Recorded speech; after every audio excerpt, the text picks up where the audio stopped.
I've got the top 10 strategies that you can use to win your head-to-head fantasy basketball league coming up next on Beat the Odds. Don't go anywhere.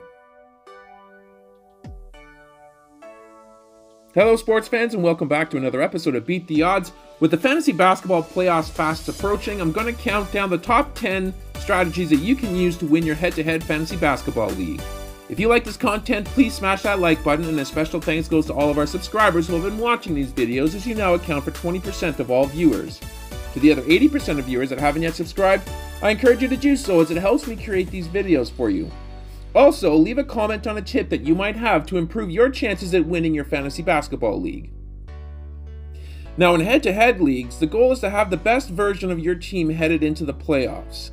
Now some of you that might be watching this might not have a shot to make the playoffs with your team this year, so this video is going to serve more some tips that you can use for your team next year. But for those of you that are in the playoff hunt, pay close attention to these strategies. Let's start off with number 10, analyze your roster. At this point in the season, you should have a pretty good idea as to how your team operates on a weekly basis, whether you've had success with an all-around team or you have punted a category in favor of ensuring dominance in another. Now my suggestion would be to go into your league's head-to-head stats in Yahoo or season stats in ESPN so you can get a crystal clear look as to how your team stacks up against your peers. Based on what you see, you can jump into tip number 9, determine your team's strengths and weaknesses. If you are punching categories, it should be clear as to your team's greatest strengths and weaknesses.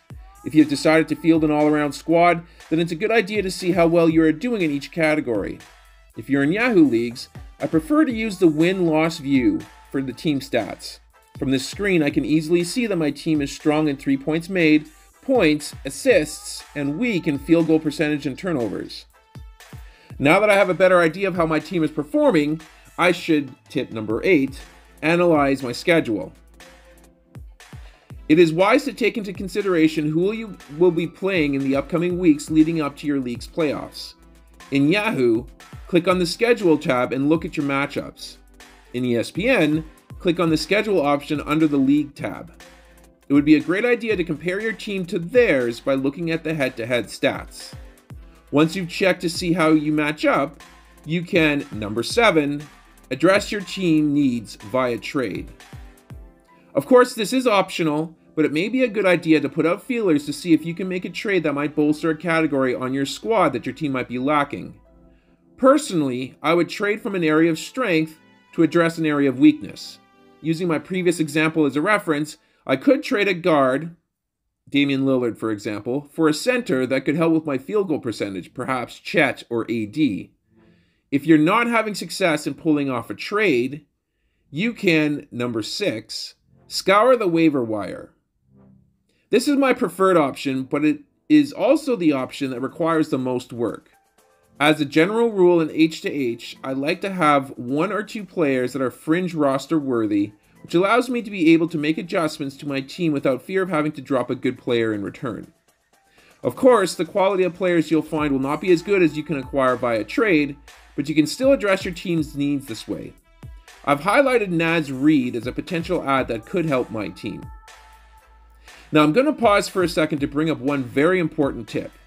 When you're in a head-to-head matchup and you have a couple of fringe roster players on your squad, you should look at their upcoming schedules. Now I do this by checking out #Basketball's advanced NBA schedule grid, and I'll leave the link for you in the description box below. It is a simple way to see how many games each team plays each week. This is important to consider when picking up players, as you want to get as many games as possible from them during your matchup so that way you can maximize your counting stats for that week. From this screen, I would target players from teams that are playing 4 games that week as opposed to only 3. I can also focus on teams who might be playing on lighter schedules that day, so that way I'll know for sure that I'll be able to play those players without having to bench another player who might be playing that day as well. Now these tips should get you the best chance at making the playoffs. Once you get in, you should, number 5, know who you're facing in the playoffs. This is similar to analyzing your schedule, but I would pay closer attention to how your team stacks up to compared to theirs. The goal once you reach the playoffs is to simply beat the other team. It doesn't matter by how much you beat them. In this example, if the season were to end today, I'd be facing Bane in the quarterfinals. Looking at the head-to-head stats, I have a significant advantage in free throw percentage and three-pointers made, and Bane has a significant advantage in rebounding. I also have a slight advantage in points, assists, and steals, where Bane has a slight advantage in field goal percentage and blocks. Since I'm only looking to come out ahead, I might try to, tip number 4, maximize waiver wire pickups in the playoffs. This is where you can make or break your week. Prioritize pickups that play the most games that week and that directly target a category that you are at a slight disadvantage in to give yourself a bit of an extra boost where you need it. Based on this scenario, I would target someone who could possibly help with field goal percentage and blocks that might play 4 times that week.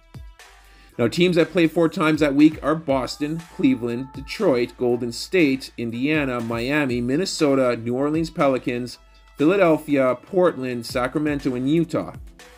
Looking at those teams, Naz Reid again would be a great pickup, as would possibly be Jalen Smith. I would suggest against using all of your allowed waiver wire pickups for the week too early, as they may be useful later in the week. As you tip number 3, pay close attention to your head-to-head matchup throughout the week.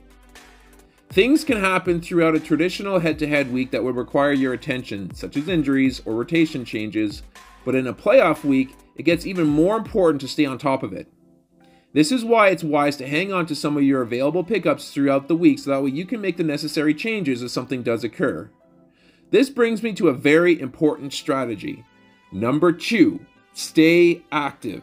You've made it this far in your fantasy league, it would be awful for you to lose simply because you didn't start your players for a specific day that week.